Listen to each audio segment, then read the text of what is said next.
हरे कृष्ण। श्रीमद् भागवतम तीसरा स्कंद अध्याय 19 श्लोक संख्या 33, 34, 36, 37, 38। आज हम इस अध्याय को समाप्त करने का प्रयास करेंगे।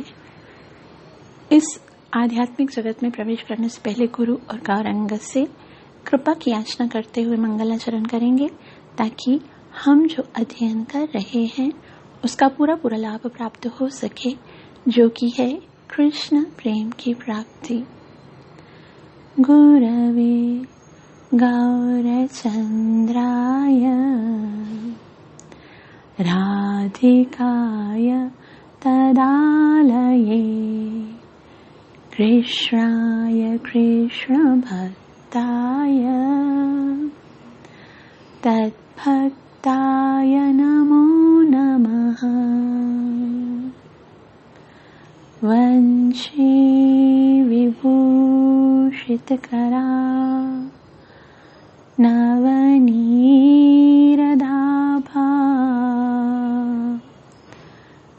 पीताम्बर धरुणबिम्बफल धरोष्ठा पूर्णेन्दुसुन्दरमुखा अरविन्दनेत्रा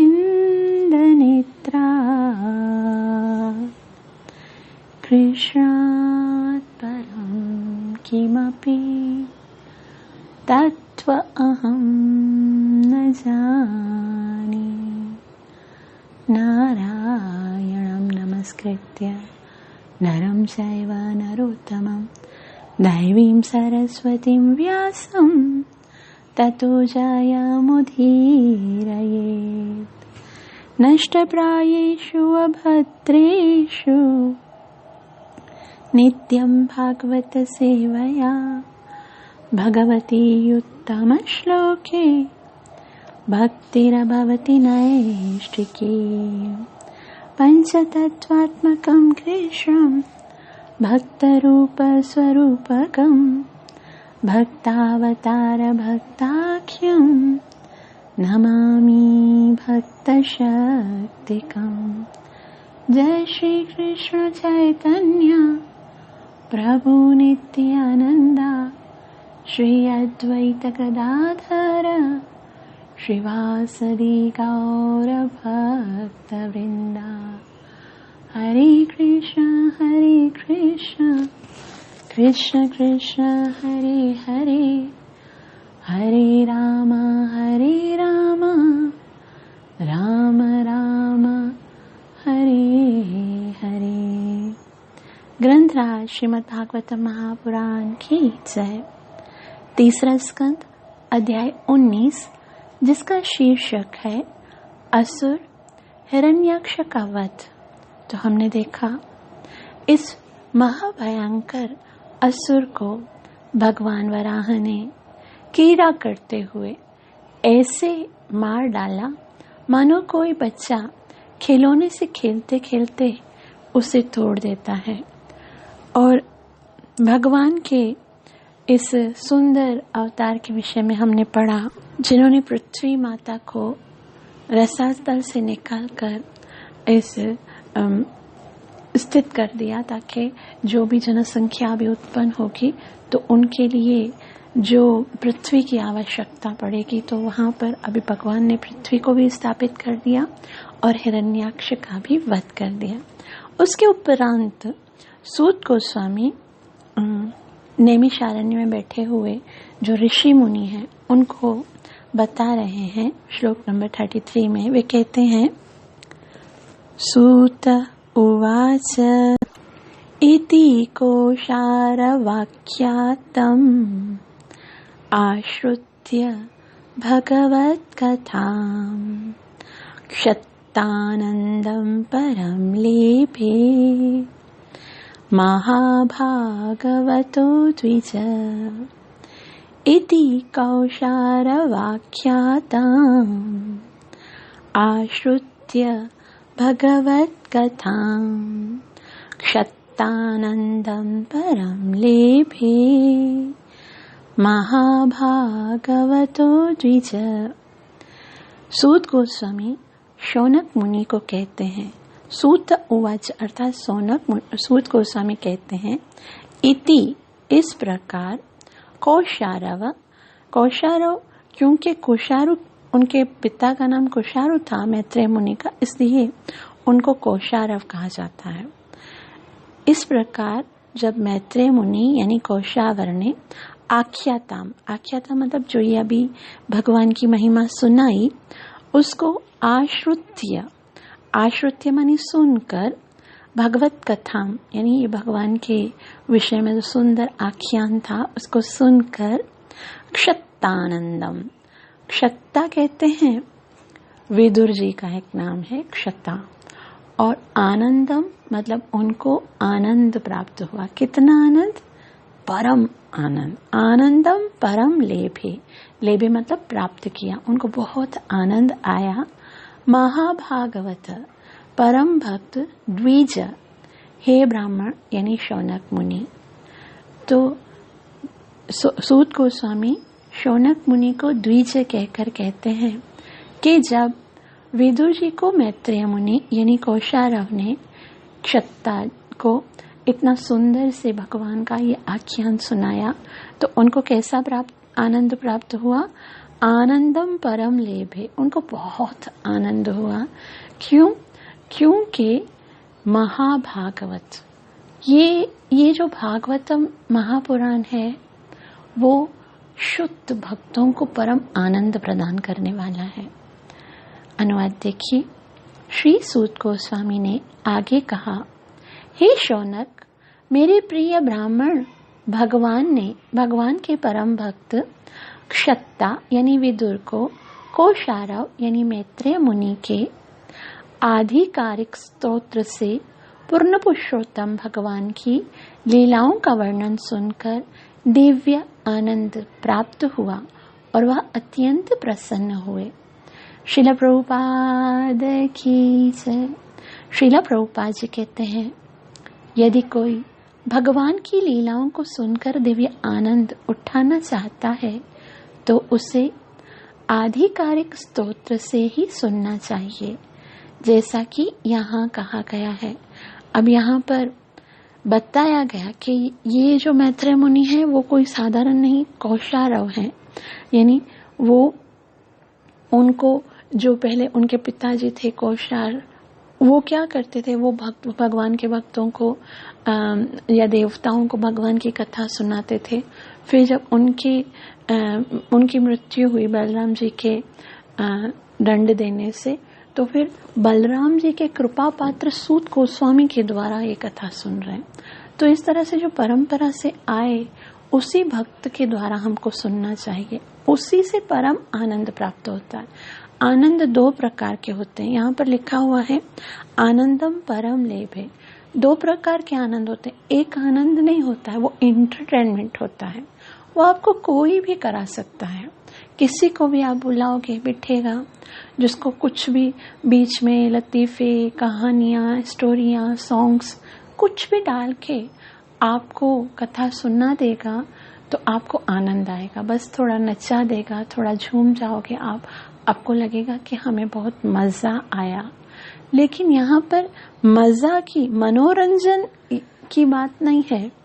आनंदम परम लेभे, यदि हमको वास्तविक दिव्य आनंद प्राप्त करना है तो यहाँ श्रीला प्रभुपाद जी कहते हैं कि भगवान की लीलाओं को यदि कोई सुनकर दिव्य आनंद उठाना चाहता है तो उसे आधिकारिक स्तोत्र से ही सुनना चाहिए, जैसा कि यहाँ कहा गया है। मैत्रेय ने इस आख्यान को अपने प्रामाणिक गुरु से सुना था और विदुर ने भी मैत्रेय से। जो कुछ अपने गुरु से सुना हो उसको उसी रूप में कहने से मनुष्य अधिकारी व्यक्ति बन जाता है। हम यहाँ श्रील प्रभुपाद जी के तात्पर्य को एज इट इज पढ़कर सुन रहे हैं, तो यह हमारा बहुत बड़ा सौभाग्य है। श्रील प्रभुपाद जी से सर्वोत्तम अधिकारी के द्वारा सुनना हर किसी के भाग्य का ये नहीं होता है, क्योंकि बहुत सारे पुण्य एकत्रित होते हैं तभी हमें कोई शुद्ध वैष्णव वक्ता के द्वारा श्रवण करने का अवसर मिलता है। तो यहाँ श्रील प्रभुपाद जी कहते हैं कि जो कुछ अपने गुरु से सुना हो उसको उसी रूप में कहने से मनुष्य अधिकारी व्यक्ति बन जाता है, और जो प्रामाणिक गुरु नहीं स्वीकार करता वह अधिकारी नहीं हो सकता। मतलब व्यास आसन पे केवल एक प्रामाणिक गुरु का शिष्य ही बैठ सकता है, वही कथा श्रवण कराने का योग्यता रखता है। इसकी यहाँ पर स्पष्ट व्याख्या की गई है। यदि कोई दिव्य आनंद चाहता है तो उसे अधिकारी व्यक्ति की खोज करनी चाहिए। दिव्य आनंद चाहने वाले को अधिकारी व्यक्ति की खोज करनी होगी। भागवत में यह भी कहा गया है कि केवल अधिकारी से मन एवं कानों से सुनकर भगवान की लीलाओं का रसास्वादन किया जा सकता है, अन्यथा यह संभव नहीं है। यानी डायरेक्ट से भगवान को देखकर भगवान को नहीं समझा जा सकता। भगवान की लीलाओं का रसास्वादन यदि हमको करना है, मन एवं कानों से सुनकर भगवान की लीलाओं का रसास्वादन केवल अधिकारी व्यक्ति के द्वारा ही किया जा सकता है, वरना तो ये संभव ही नहीं है। इसीलिए सनातन गोस्वामी ने विशेष रूप से आगाह किया है कि किसी अभक्त के मुख से भगवान के व्यक्तित्व से संबंध में कुछ भी ना सुना जाए। कभी कभी हमको लगता है ना कि ये कितना अच्छा बोल रहा है, ये कितना अच्छा सुना रहा है, लेकिन भले ही वो भगवान की बात भी सुना रहा है, लेकिन अगर वो अभक्त है, वो भगवान का शुद्ध भक्त नहीं है, प्रामाणिक गुरु परंपरा से नहीं है, तो हमारे आचार्यों की यही शिक्षा है कि हमें उनसे नहीं सुनना चाहिए। अभक्तगण सर्प की तरह है। यद्यपि भगवान की लीलाओं की कथा दूध के समान शुद्ध है, किंतु जिस प्रकार सर्प के स्पर्श से दुग्ध विषाक्त हो जाता है, उसी तरह सर्पतुल्य अभक्तों से भगवत कथा। इससे दिव्य आनंद तो मिलता ही नहीं, साथ ही यह घातक भी होगी। भगवान श्री चैतन्य महाप्रभु ने भी आगाह किया है कि मायावादी विचारधारा वालों से भगवान की लीलाएं नहीं सुननी चाहिए। उन्होंने स्पष्ट कहा, मायावादी भाष्य सुनिले होया सर्वनाश। यदि कोई भगवान की लीलाओं का विश्लेषण या भगवत गीता, श्रीमद् भागवतम अथवा अन्य किसी वैदिक साहित्य की व्याख्या किसी मायावादी के मुख से सुनता है तो समझिए सर्वनाश हुआ। एक बार निर्गुणवादियों की संगति की नहीं कि भगवान के सगुण रूप तथा उनकी दिव्य लीलाओं को समझ पाना दुष्कर हो जाता है। हम भक्ति में आगे बढ़े इसीलिए श्रवण किया जाता है, लेकिन यदि हम किसी ऐसे व्यक्ति से कथा सुनते हैं जो कि स्वयं भक्त नहीं है, भगवान के स्वरूप को स्वीकार नहीं करता है, तो जितना थोड़ा बहुत हमारा भगवान के प्रति विश्वास और प्रेम है वो भी समाप्त हो जाएगा। मेरे शब्द नहीं है, चैतन्य महाप्रभु ने कहा, मायावादी भाष्य सुनिले होए सर्वनाश। जो भक्ति है वो ही समाप्त हो जाएगी। इसलिए हमको भगवान से सदैव यह प्रार्थना करनी चाहिए कि हमको किसी शुद्ध वैष्णव का संग प्रदान करें, जिसके द्वारा हम भगवत कथा श्रवण करके अपने कृष्ण प्रेम में तीव्रता को प्राप्त कर सकें।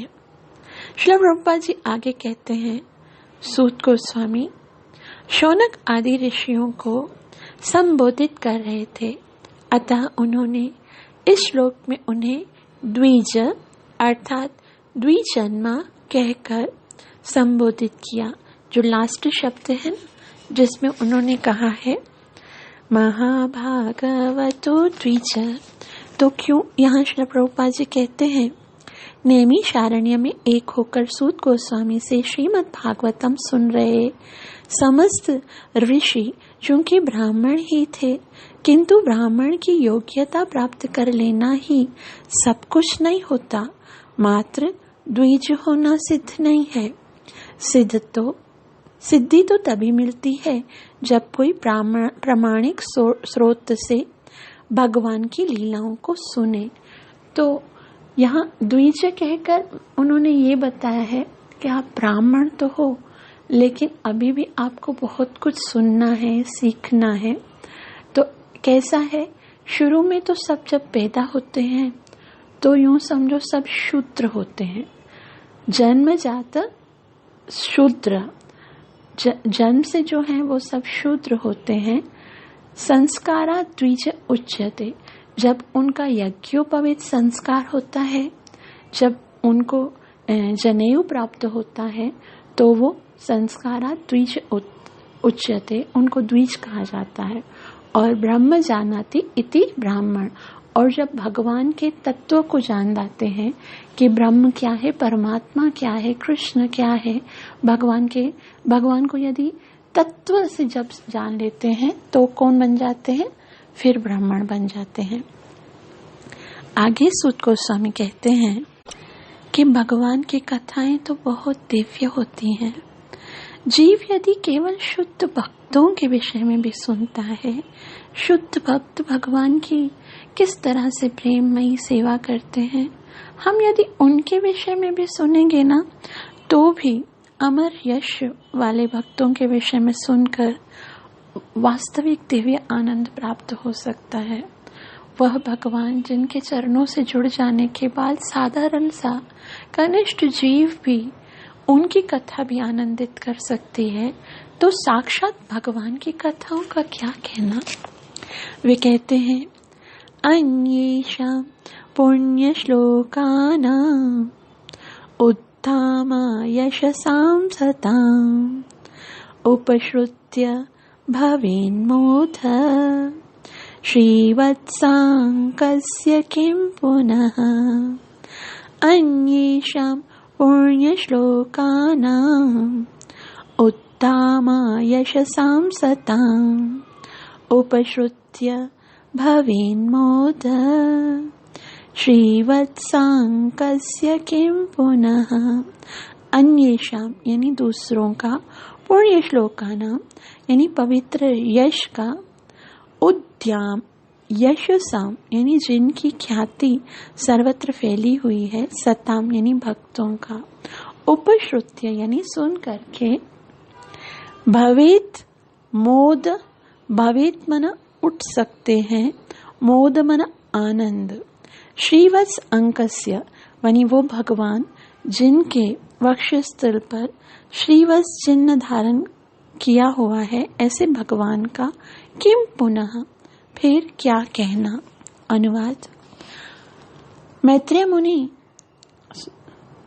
मुनि विदुर जी से या फिर सूत गोस्वामी शौनक मुनि से कहते हैं, मनुष्य चाहे तो अमर यश वाले भक्तों के कार्यकलापों को सुनकर आनंद उठा सकते हैं, फिर श्रीवत्सधारी भगवान की लीलाओं के श्रवण का कहना ही क्या है। श्रील प्रभुपाद की जय। श्रील प्रभुपाद जी कहते हैं, भागवतम का शाब्दिक अर्थ है भगवान तथा उनके भक्तों की लीलाएं। उदाहरणार्थ भगवान श्री कृष्ण की लीलाएं तथा प्रहलाद, दुरु तथा महाराज अम्बरीश जैसे भक्तों के आख्यान। ये दोनों प्रकार की लीलाएं पूर्ण पुरुषोत्तम भगवान से ही संबंधित हैं, क्योंकि भक्तों की लीलाएं उन्हीं से संबंधित होती हैं। उदाहरणार्थ महाभारत में पांडवों का इतिहास एवं उनके कार्यकलाप है, अतः वह पवित्र हैं, क्योंकि पांडवों का श्री भगवान से सीधा संबंध है। श्रील प्रभुपाद की जय। वास्तव में जो भगवान के भक्त होते हैं ना, उनका पूरा का पूरा जो जीवन है वो भगवान की सेवा में समर्पित होता है। और जब वो भगवान की सेवाएं कर रहे होते हैं, तो अगर हम भक्त की कथा सुन रहे हैं, जैसे किसी भक्त के बारे में सुन रहे हैं, तो डेफिनेटली उनके साथ कृष्ण की बात आएगी, है ना। अगर हम पांडवों की कथा सुनेंगे, चाहे पांडवों के जीवन का कोई भी एपिसोड होगा, उसमें जो मैन ऑफ द मैच होंगे ना, वो भगवान श्री कृष्ण ही होंगे। हम किसी भी भक्त के बारे में सुनते हैं, चाहे वो ध्रुव हो, प्रहलाद हो, अम्बरीश महाराज हो, पांडव हो, तो भक्तों के विषय में सुनने का मतलब है साक्षात भगवान की कृपा का दर्शन करना।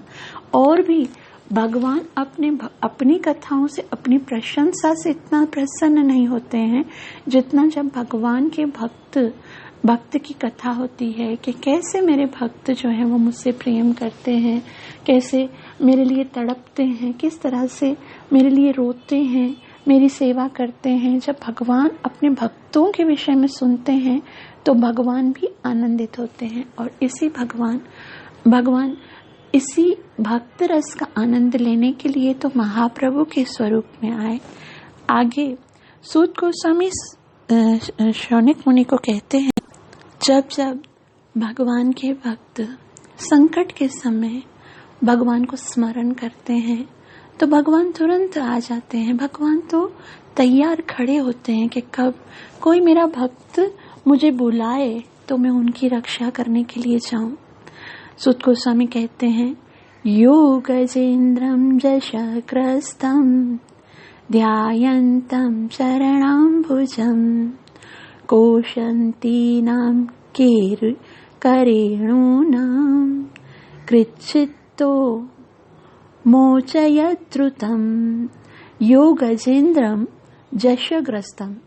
यो यानी जब गजेंद्र अर्थात हाथियों के जो राजा हैं, गज इंद्र, जैशग्रस्तम, जैश कहते हैं मगरमच्छ को या घड़ियाल को, ग्रस्तम यानी आक्रमण किया गया। जब गजेंद्र के ऊपर मगरमच्छ ने आक्रमण किया तो ध्यायन्तं चरणाम्बुजं, वो स्टोरी कोई इतनी महत्वपूर्ण नहीं है कि गजेंद्र को गराह ने पकड़ा, लेकिन उसके बाद जब ध्यायन्तं चरणाम्बुजं, महत्वपूर्ण तो अब हो गया कि उसने संकट के समय में ध्यान किसका किया?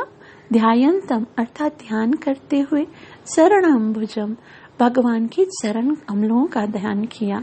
तो कोशन्तीनां केरुणाम, कोशन्ती यानी विलाप कर रही थी, केरुणाम यानी हथनियों की, कृच्छ्रुत उस संकट से, अमोचयत उबारा, द्रुतम यानी शीघ्र, वो सब क्रंदन कर रहे थे, कोई कुछ नहीं कर सका। उनकी हथनियां, उनकी संतान सब दुखी थे। परंतु जैसे ही गजेंद्र ने भगवान के चरण कमलों का ध्यान किया तो भगवान उसी समय वहां पर आ गए। कच्छ्रुत आमोचयत, आ गए और उन्होंने उनको उस संकट से छुड़ा दिया। अनुवाद, वह गजराज जिस पर मगरमच्छ ने आक्रमण कर दिया था और जिसने तब भगवान के चरण कमलों का ध्यान किया, उसे भगवान ने तुरंत उबार लिया। उस समय उसके साथ की हथनियां चिंगाड़ रही थी, किंतु भगवान ने आसन्न संकट से उनको बचा लिया। श्रीला प्रभुपाद की जय। श्रीला प्रभुपाद जी कहते हैं, यहाँ पर संकटग्रस्त हाथी जिसकी रक्षा भगवान ने की थी, उसका उदाहरण यहाँ विशेष रूप से दिया गया है, क्योंकि पशु भी भक्ति में भगवान के पास याचना कर सकता है, जबकि देवता भी यदि भक्त नहीं है तो उनके पास नहीं पहुंच सकता। मतलब भगवान ये नहीं देखते कि वो पशु है, पक्षी है या वो कोई अधम जीव है। भगवान तो बस ये देखते हैं, कोई भी है, चाहे उसके अंदर कोई योग्यता नहीं है, भक्त की केवल एक ही योग्यता होती है कि वो अपने भगवान पर भरोसा रखता है, वो अपने भगवान को ही पुकारता है। अगर प्रेम के साथ, श्रद्धा के साथ हम उसको पुकारते हैं तो वो अवश्य आते हैं। या फिर चाहे हम बड़े से बड़े देवी देवता ही क्यों न हो, अगर भगवान के प्रति हमारा प्रेम नहीं, स्नेह नहीं, श्रद्धा नहीं है तो वो कभी नहीं आते। आगे मैत्रेय मुनि कहते हैं, क्षमा, अभी सूत को सुन। मैत्रेय मुनि कहते हैं कि इतने कृपालु हैं भगवान, इतने दयामयी हैं, तो ऐसा कोई कृतज्ञ ही हो सकता है। कौन हो सकता है ऐसा जो इतने अच्छे, इतने सुहृद, इतने सुंदर, भगवान इतने मधुर हैं, इतनी सुहृद हैं हम सबके। तो ऐसा कौन कृतज्ञ होगा जो उनकी पास नहीं जाएगा, उनकी शरणागति को स्वीकार नहीं करेगा या उनसे प्रेम नहीं करेगा। तम सुखाराध्य मृजुभिः अनन्य शरणैर्नृभिः कृतज्ञ को न सेवेत दुराराध्यम असाधुभिः। तम सुख आराध्य, तम मन उसको, सुख यानी सरलता पूर्वक, आराध्य यानी पूजनीय, ऋजु भी अर्थात सरल लोगों द्वारा, अनन्य शरण नृभि, अनन्य मन अन्य कोई नहीं, शरण यानी शरणागत, नृभि मनुष्यों द्वारा, कृतज्ञ को न सेवेत, कृतज्ञ यानी उपकार मानने वाला, को क्या, न नहीं, सेवेत सेवा करेगा। कौन ऐसा होगा जो भगवान की कृपाओं को ना मानकर उनकी सेवा नहीं करेगा। दुराराध्यम यानी पूजा कर पाना दुष्कर, और असाधु भी, अभक्तों द्वारा। अनुवाद, ऐसा कौन कृतज्ञ जीव होगा जो श्री भगवान जैसे परम स्वामी की प्रेमा भक्ति नहीं करना चाहेगा। वे विमल भक्तों पर जो उन्हीं पर अपनी रक्षा के लिए आश्रित रहते हैं सरलता से प्रसन्न हो जाते हैं, किंतु किसी अनुचित व्यक्ति को उन्हें प्रसन्न कर पाने में बहुत कठिनाई होती है। तो भगवान को प्रसन्न करने के लिए एक ही योग्यता है, हम निर्मल शुद्ध हृदय से भगवान के ही चरणों के आश्रित रहें। हमारे हृदय में केवल कृष्ण के को प्रसन्न करके भगवत भक्ति प्राप्त करने की इच्छा हो। यदि हम केवल कृष्ण के ऊपर ही आश्रित रहेंगे तो भगवान अवश्य हमारी हर संकट से रक्षा करेंगे। लेकिन यहाँ साफ साफ लिखा है किसी अनुचित व्यक्ति को उन्हें प्रसन्न कर पाने में कठिनाई होगी। यदि हमारे हृदय में ही धोखा होगा, फरेब होगा, या हम सरल नहीं होंगे, चीट करेंगे, तो फिर ऐसे लोगों को भगवान को प्रसन्न करने में बहुत कठिनाई होगी। श्रील प्रभुपाद की जय। श्रील प्रभुपाद जी कहते हैं प्रत्येक जीवात्मा को और विशेष रूप से मनुष्यों को परमेश्वर की कृपा से प्राप्त होने वाले वरदानों के लिए उनका कृतज्ञ होना चाहिए। हमको भगवान ने बहुत कुछ दिया है, इसलिए श्रील प्रभुपाद जी हमें बता रहे हैं कि अगर जीव खाली ये भी सोचकर भगवान की शरणागति स्वीकार करता है कि भगवान ने मुझ पर कितने उपकार किए हैं, तो भी उसका जीवन कम पड़ जाता है और भगवान के उपकार जो हैं वो इतने ज्यादा होते हैं। क्योंकि जिस दिन से हम पैदा हुए हैं उस दिन से लेकर आज तक भगवान ने हर पल पर हमारी रक्षा की। हर एक वस्तु जिन पर हमारा जीवन निर्भर है वो कृष्ण के द्वारा ही प्राप्त हुई है। हम भगवान के ऊपर डिपेंडेड हैं। यदि भगवान हवा न बनाते तो हम सांस कैसे लेते? यदि भगवान सूर्य न उगाते तो हम तो जमकर मर गए होते। यदि भगवान ने ये पृथ्वी न बनाई होती तो हम रहते कहाँ पर? अनाज कैसे उत्पन्न होता? यदि भगवान ने ये समुद्र न बनाए होते तो जल कहाँ से प्राप्त होता? हमारा जीना जो है, हमारा जो ये शरीर है वो शरीर भगवान की देन है। शरीर के अंदर जो हमारा दिल धड़कता है वो भगवान की कृपा से धड़कता है। हम जो सांस ले रहे हैं वो भगवान की कृपा से ले रहे हैं। हम जो भोजन प्राप्त कर रहे हैं वो भगवान की कृपा से। उस भोजन को पचाने के लिए भगवान स्वयं जठराग्नि के रूप में हमारे शरीर में रहते हैं। हमारे जीवन का प्रत्येक क्षण भगवान की उपकारों से दबा हुआ है। तो श्रील प्रभुपाद जी बोलते हैं कि मनुष्य को भगवान का कृतज्ञ होना चाहिए। कृपा से प्राप्त होने वरदानों के लिए उनका कृतज्ञ होना चाहिए। अतः कृतज्ञ एवं सरल हृदय वाले को कृष्ण भक्त होना चाहिए और कृष्ण भक्ति करनी चाहिए। जो लोग वास्तविक चोर तथा उच्चज्ञ हैं, वे भगवान द्वारा प्रदत्त वरदानों को ना तो पहचानते हैं, न उसके लिए आभार प्रकट करते हैं। ईश्वर की भक्ति करना तो दूर की बात, जो भगवान की व्यवस्था से मिलने वाले लाभों को नहीं समझते, वे कृतज्ञ हैं। वे धूप तथा चांदनी का आनंद उठाते हैं और निःशुल्क जल प्राप्त करते हैं, किंतु कृतज्ञता का अनुभव नहीं करते। तो भी वे भगवान के इन उपहारों को भोगते रहते हैं, इसलिए उन्हें चोर और उच्चज्ञ कहा जाता है। श्रील प्रभुपाद की जय।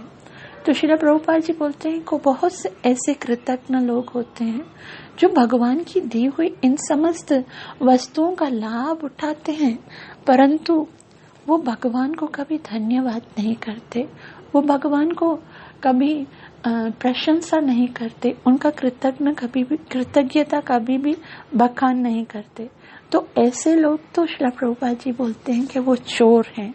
ऐसा भगवत गीता में भी बताया गया है कि जो भगवान ने हमें जो सुविधाएं, जो लाभ दिए हैं, अगर हम भगवान की कृतज्ञता को महसूस करते हुए भगवान को वो सब अर्पित नहीं करते हैं और केवल अपनी इंद्रिय तृप्ति के लिए वस्तुओं का भोग करते हैं, पर भगवान की सेवा नहीं करते हैं, तो हम चोर हैं।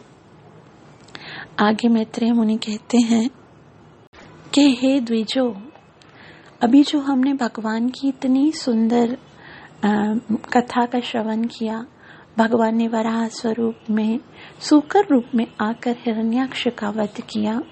जो भी भक्त इस अत्यंत ही सुंदर कथा को श्रवण करते, यहाँ पर श्रुति फल बताते हुए कहते हैं, जो उनको श्रवण करते हैं या जो उनको गाते हैं या जो कोई उनको अनुमोदित करता है, खाली ये बोलता है हाँ भगवान की कथाएं बहुत अच्छी होती हैं, हमें सुनना चाहिए, वो भी ब्रह्म हत्या जैसे महापाप से मुक्त हो जाता है।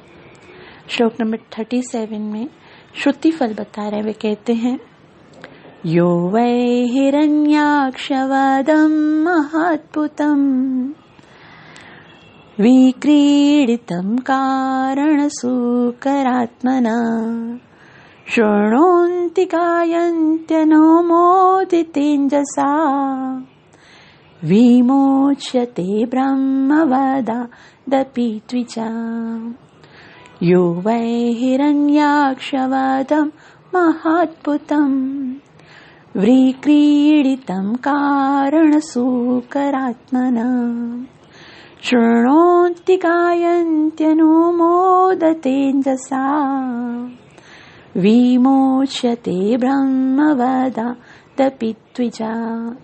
यो वै, यो मना जो, वै मना निसंदेह, हिरण्याक्ष वदम, हिरण्याक्ष के वध का, महाअद्भुतम, महाअद्भुतम यानी अत्यंत ही विस्मयजनक, विक्रीडितम यानी लीला जो भगवान की है, कारण यानी समुद्र से पृथ्वी के उद्धार जैसे कारणों के लिए, सूकर आत्मना, सूकर यानी सूकर रूप में प्रकट होकर, आत्मनः यानी श्री भगवान का, श्रवंती गायन्त्य, श्रवंती मतलब जो इसको सुनता है, गायन्ती अर्थात जो गाता है, और अनुमोदिते यानी अनुमोदते का मतलब होता है आनंद लेता है, अंजसा तुरंत, विमोच्यते यानी वो मुक्त हो जाता है, ब्रह्मवदात ब्रह्म हत्या के पाप से, अपि द्विजा हे द्विज श्रेष्ठ।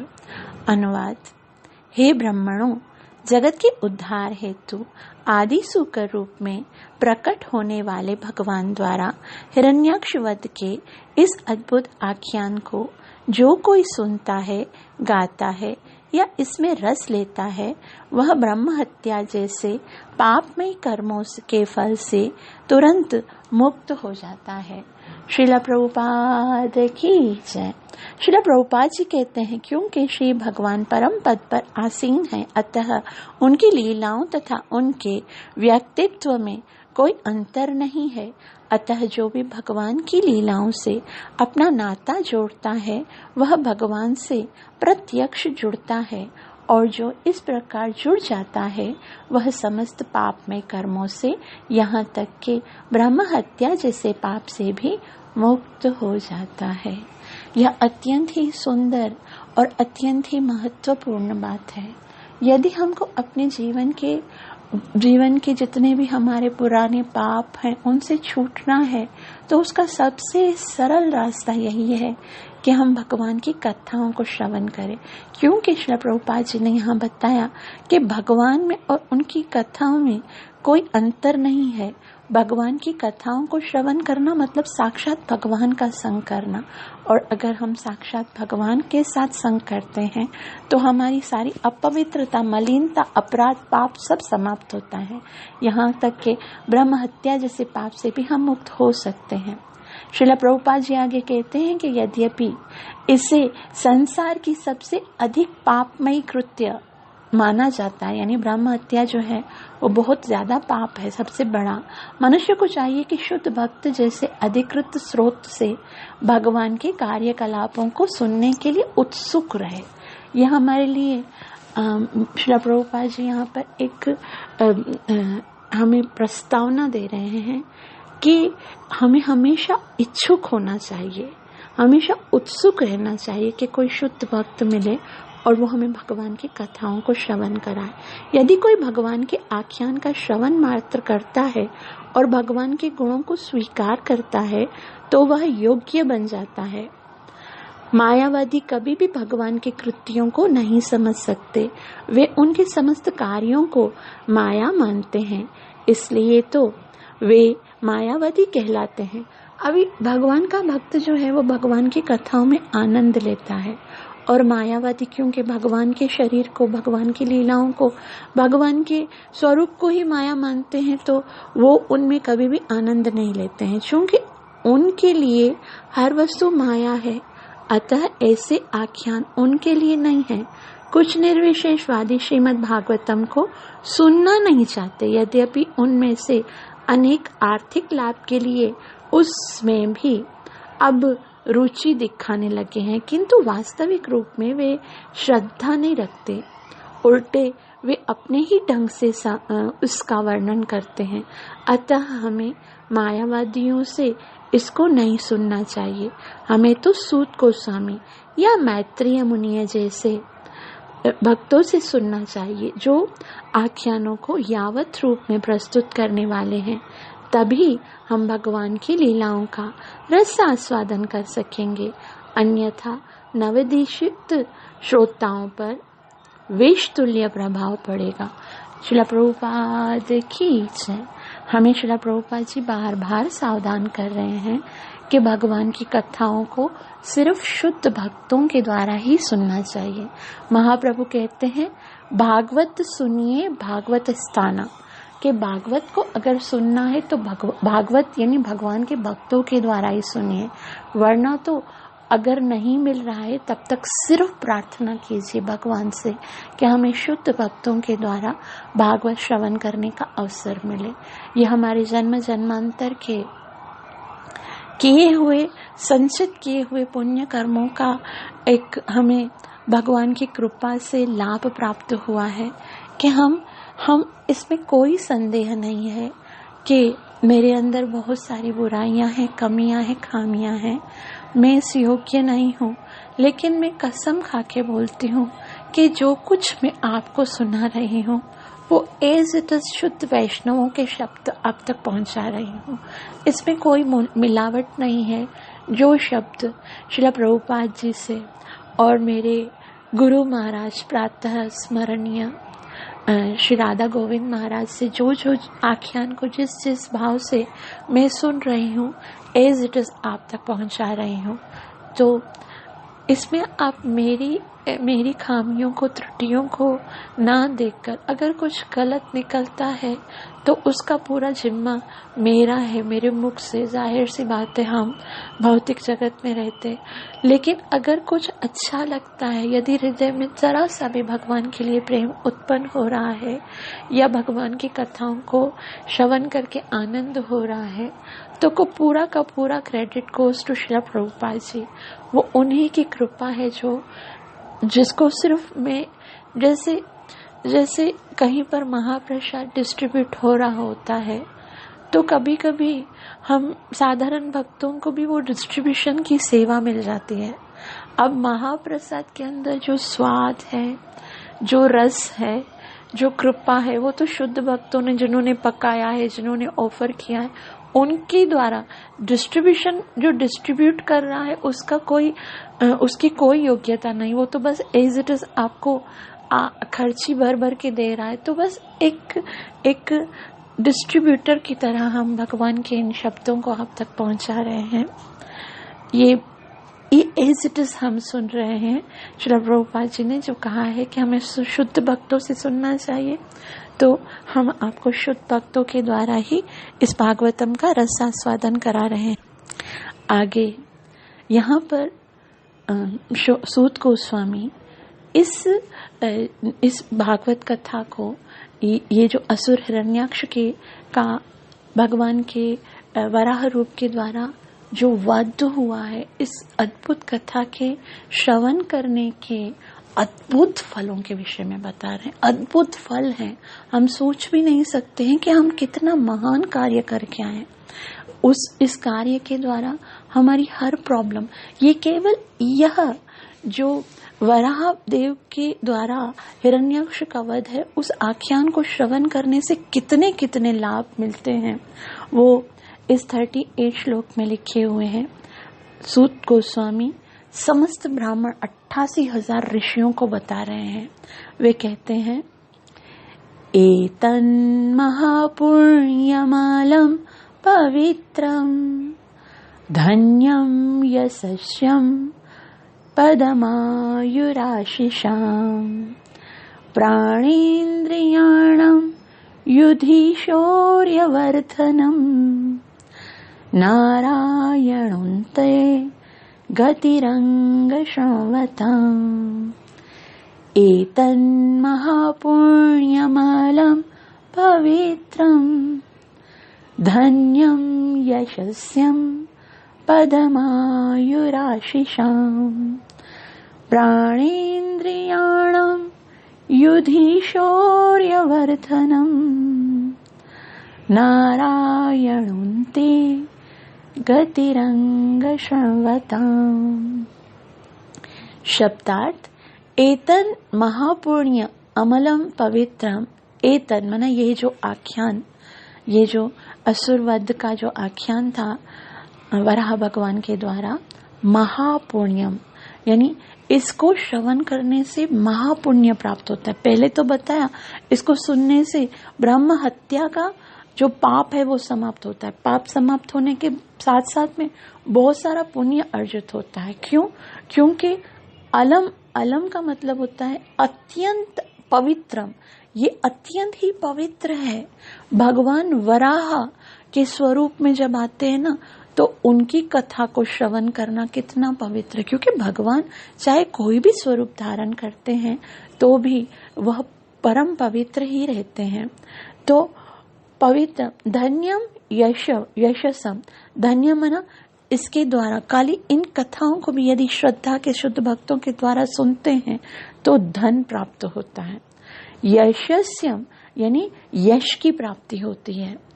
और पदम यानी पात्र भाजाम, आयु यानी दीर्घ जीवन, हमें धन प्राप्त होता है, यश प्राप्त होता है। दीर्घ जीवन मतलब हमारी आयु है उसमें भी वृद्धि होती है।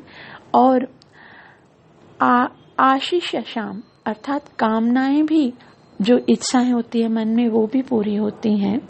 और प्राणेन्द्रियाणाम युधिशौर्यवर्धन, प्राणे यानी जीवन दाता अंगों का इंद्रियाणाम यानी कर्म इंद्रियों का, युद्धि यानी युद्ध भूमि में, शौर्य वर्धनम, शौर्य यानी पराक्रम, वर्धनम यानी बढ़ाने वाला, और उस सब से बढ़कर क्या है, नारायण ते गतिरंग संवताम, नारायण यानी भगवान नारायण, अंते यानी जीवन के अंत में, गति यानी शरण, अंग हे शौनक, श्रवता यानी श्रोताओं का अनुवाद, यह परम पवित्र आख्यान यानी चरित्र, अद्वितीय यश, संपत्ति, ख्याति, आयुष्य तथा मनवांछित फल देने वाला है।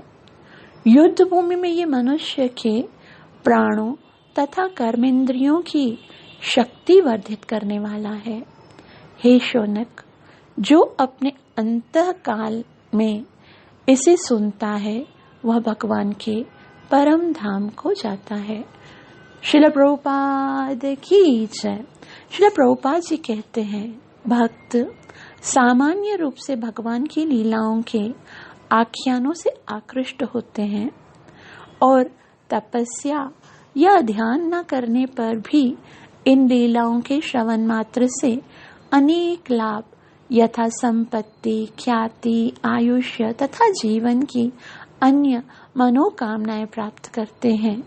यदि कोई अपने जीवन के अंतकाल में भगवान की लीलाओं के आख्यानों से परिपूर्ण श्रीमद् भागवतम का श्रवण करता रहता है तो वह निश्चित रूप से भगवान के शाश्वत धाम को जाता है। इस प्रकार श्रोताओं को जब तक वे इस भौतिक लोक में रहते हैं तब तक भी और अंत समय में भी लाभ प्राप्त होता है। यहाँ श्रील प्रभुपाद जी बोलते हैं कि जब तक जियो तब तक भी अगर हम कथा सुनते हैं तो भौतिक जीवन को अच्छे से गुजारने के लिए जिन वस्तुओं की आवश्यकता होती है वो प्राप्त होती है, और मरने के बाद भी भगवत धाम प्राप्त होता है। मतलब यहाँ भी सुख आनंद के साथ जीना है तो भागवत कथा श्रवण कीजिए, और भगवान की प्राप्ति करनी है तो भी भागवत कथा श्रवण कीजिए। यही जीव का एकमात्र लक्ष्य है कि भगवान की कथाओं को सुनते रहना चाहिए। तो यदि कोई अपने जीवन के अंतकाल में भगवान की लीलाओं के आख्यानों से परिपूर्ण श्रीमद् भागवतम श्रवण करता है तो वह निश्चित रूप से भगवान के शाश्वत धाम को जाता है। इस प्रकार श्रोताओं को जब तक वे इस भौतिक लोक में रहते हैं तब भी और अंत समय में भी लाभ प्राप्त होता है। भक्ति करने का यही परम शुद्ध लाभ है। भक्ति का शुभ आरंभ इसी से होता है कि समय निकालकर सही व्यक्ति से श्रीमद् भागवतम का श्रवण किया जाए। श्री चैतन्य महाप्रभु भी भक्ति की 5 बातों की संस्तुति करते हैं। ये हैं भक्तों की सेवा, हरे कृष्ण महामंत्र का जप, श्रीमद् भागवतम का श्रवण, भगवान के श्री विग्रह की अर्चना तथा तीर्थ स्थान में वास। इन 5 कृत्यों के करने मात्र से मनुष्य भौतिक जीवन की कष्टमय अवस्था से उबर जाता है। चैतन्य महाप्रभु ने स्पेशली श्रीमद् भागवतम को श्रवण करने की सलाह दी है। अब देखो, हम हरे कृष्ण महामंत्र का जप तो करते ही हैं क्योंकि वो तो हमारे जीवन से जुड़ा हुआ है। श्री विग्रह की सेवा अर्चना वो भी हमारे नित्य जीवन से जुड़ा हुआ है, और तीर्थों का वास हमारी इच्छा तो रहती है, लेकिन श्रील प्रभुपाद जी बोलते हैं मेरे जो इस्कॉन के टेम्पल हैं वो भी वृंदावन की ही तरह है, तो वो भी हम भगवान के दर्शन करने के लिए भी जाते रहते हैं। क्योंकि हम तो पाकिस्तान में रहते हैं तो बहुत कम ही ऐसा होता है कि हमको तीर्थों का वास करने का अवसर मिले। और उसके साथ जो सबसे महत्वपूर्ण है वो है श्रीमद् भागवतम को श्रवण करना। अगर हम श्रीमद् भागवतम को श्रवण करते हैं तो जब हम कथा श्रवण करने के लिए टेम्पल में जाते हैं, हमारा मन जो है वो भगवान में केंद्रित होता है, नाम के प्रति हमारी रुचि उत्पन्न होती है, भक्तों की सेवा के प्रति रुचि उत्पन्न होती है। मतलब ये सारी चीजों के लिए मन के अंदर उत्साह यदि उत्पन्न होता है तो श्रवण करने से होता है। इसलिए श्रील प्रभुपाद जी ने एक बार फिर से कहा है, कि भक्ति का शुभारंभ इसी से होता है कि समय निकालकर सही व्यक्ति से श्रीमद् भागवतम का श्रवण किया जाए। तो यहाँ तक हमारा चैप्टर नंबर 19 समाप्त होता है। इस प्रकार श्रीमद् भागवतम के तीसरे स्कंद के अंतर्गत असुर हिरण्याक्ष का वध नामक 19वें अध्याय के भक्ति वेदांत तात्पर्य समाप्त हुए। आप सबका बहुत बहुत धन्यवाद जो आप इतना प्रेम के साथ श्रवण करते हो। मुझे क्षमा कर दीजिए, मैं बहुत ही आलसी हूँ और मैं रोज सेवा नहीं कर पाती हूँ, लेकिन मैं आप सबको बता दूँ कि ये सेवा करना मेरे बस की बात नहीं है। मेरे अंदर कोई योग्यता नहीं, कोई शक्ति नहीं, कोई शुद्धि नहीं, कोई पवित्रता नहीं। अब तक जितनी भी सेवा हुई है वो आप सबकी प्रार्थनाओं से हुई है, आप सबके आशीर्वाद से हुई है। यदि आप वाकई में सच में चाहते हैं कि मैं इस भागवतम को कंटिन्यू करूं, तो मुझे आप सबकी ब्लेसिंग्स, आप सबकी प्रार्थनाओं की आवश्यकता है। मैं दिल से चाहती हूँ कि मैं इसी जीवन में भागवतम को कंप्लीट सारे श्लोकों के साथ आपकी सेवा में प्रस्तुत कर सकूं, लेकिन ये मेरी इच्छा या मेरी शक्ति या मेरे बल से नहीं होगा। आप सबसे प्रार्थना है कि कृपया मुझे आशीर्वाद दीजिए, मेरे लिए प्रार्थना अवश्य कीजिए कि मैं आप सबकी सेवा अच्छे से कर सकूं, अपनी साधना को अच्छे से कर सकूं। आप सबका बहुत बहुत धन्यवाद। हरे कृष्ण।